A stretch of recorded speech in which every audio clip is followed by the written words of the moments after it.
ایک دفعہ جبریل ہمارے نبی کی خدمت میں حاضر ہوئے کہ یا رسول اللہ، ہم آپ کی امت کے لوگوں کے مرد عورتوں کے عمل لکھتے ہیں، آنسو نہیں لکھتے۔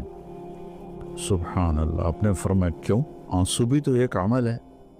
کہا وہ اتنا لمبا چوڑا عمل بن جاتا ہے کہ ندامت کا، شرمندگی کا ایک آنسو جو مکھی کے سر کے برابر آنکھ میں تیر جائے، وہ جہنم کے آگ کے سمندر بجھا دیتا ہے۔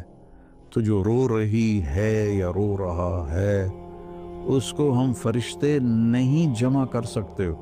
اس کے لیے میرے اللہ کا الگ پیمانہ ہے جو میرا رب خود اس کو کیلکولیٹ کر کے قیامت دن کہے گا، میرا بندہ، میری بندی، یہ تیرے ندامت کے آنسو، یہ تیرے دکھ کے آنسو، حتیٰ کہ خوشی کے آنسوں پر بھی اللہ خوش ہو کے اجر دیتا ہے۔ تو ہم اللہ کی بارگاہ میں توبہ کریں اور اس کی بارگاہ میں جھک کر اللہ سے مانگیں کہ یا اللہ، چونکہ زمین آسمان پر بادشاہی تو اللہ کی ہے، یہاں حکم تو اللہ کا چلتا ہے، ڈنڈے کا نہیں چلتا، اللہ کا چلتا ہے۔ اور اللہ جب خیر کا ارادہ کرتا ہے تو إِن يَمْسَسْكَ اللَّهُ بِضُرٍّ فَلَا كَاشِفَ لَهُ إِلَّا هُوَ۔ میں اگر تم پاکستان والوں کو مصیبت میں ڈال دوں یا پوری دنیا کو، تو کوئی ہے کہ اسے کوئی ہٹا کے دکھا دے؟ وَإِن يُصِبْكَ بِخَيْرٍ، اور اگر میں عرشوں سے فیصلہ کر دوں کہ ہاں بھائی، پاکستان کو مثالی ملک بنا دو، دنیا کو مثالی دنیا بنا دو، فَلَا رَادَّ لِفَضْلِهِ، تو پھر دنیا کی کوئی طاقت، کوئی اسکیم نہیں ہے کہ جو میرے فضل کو روک سکے۔ تو میرے عزیزو، ایک دفعہ زندگی ملی ہے کبھی، تو ہم اپنے اللہ کو راضی کر لیں۔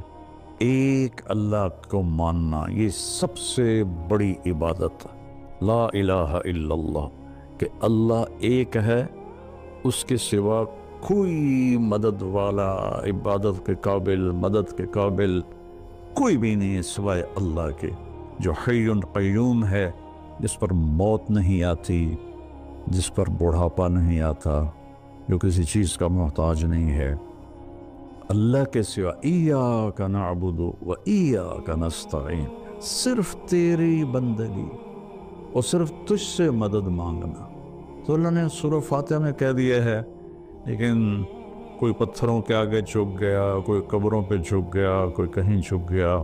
بھائیو، اللہ کے سامنے جھکو۔ وَإِذَا سَأَلْتَ فَاسْأَلِ اللَّهَ وَإِذَا اسْتَعَنْتَ فَاسْتَعِنْ بِاللَّهِ، جب مانگو تو اللہ سے، سوال کرو تو اللہ سے، مدد چاہو تو اللہ سے۔ وَهُوَ نَحْنُ أَقْرَبُ إِلَيْهِ مِنْكُمْ مِنْ حَبْلِ الْوَرِيدِ، ہم تمہاری شاہرگ سے زیادہ تمہارے قریب ہیں۔ ادعونی استجب لکم، جب پکارو گے میں جواب دوں گا، سنوں گا۔ اور محمد الرسول اللہ، کہ محمد صلی اللہ علیہ وسلم اللہ کے آخری رسول ہیں۔ ہم موسیٰ علیہ السلام پر بھی ایمان لائے ہیں، ہم عیسیٰ علیہ السلام پر بھی ایمان لائے ہیں، اور آخری نبی ہیں محمد مصطفیٰ صلی اللہ علیہ وسلم، ان پر بھی ایمان لائے ہیں۔ جو موسیٰ علیہ السلام کی نبوت کا انکار کرے وہ غیر مسلم ہو جاتا ہے، جو عیسیٰ علیہ السلام کی نبوت کا انکار کرے وہ غیر مسلم ہو جاتا ہے۔